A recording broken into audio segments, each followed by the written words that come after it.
Hi, and welcome to this week's Culture Corner. This week we're going to be talking about the film Farewell My Concubine. This movie follows the story of two young boys who grew up to be famous Peking opera actors during this time of the Japanese invasion and the Cultural Revolution.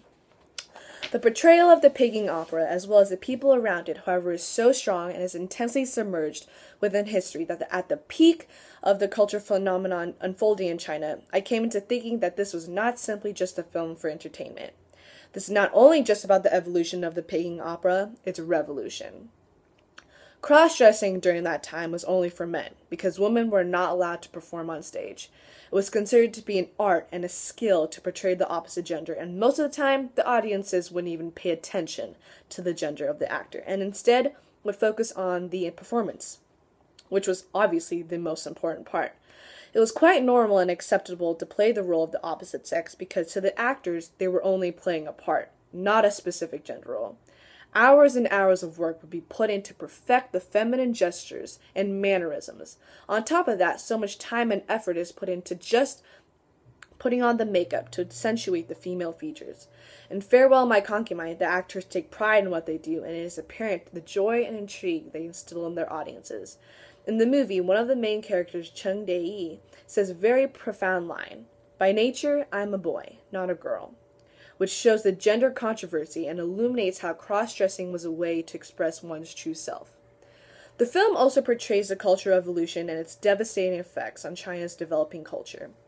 The film was nothing less than a critique to the movement which attempted to vanquish all previous elements in China. The Cultural Revolution was crippling during a time when China obtained the highest of cultures.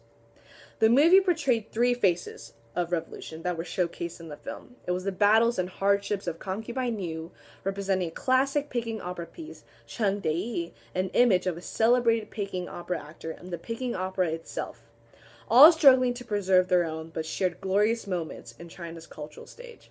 Concubine Yu was only an image for Cheng Dei to play, but he took the role very seriously at the end of the film and committed suicide by his sword. Because of his internal struggles with the Cultural Revolution and his own sexual identity, for him to take away the only opportunity to express himself was devastating. Farewell My Concubine has captured the greatness of the Peking opera until it was finally shattered by the Cultural Revolution. It was such an intensely as well as passionately created film, which was in a sense meant to let today's people of China realize what they had back then. Back when their higher culture was eliminated, back when they still had their highest form of heritage, it was indeed so hard to bid farewell to a nation's foundational treasures, even if someone argues that it is for the building of better ones. Nevertheless, Farewell My Concubine is certainly one of the greatest portrayals of the cross-dressing controversy and historical background of social conventions in China.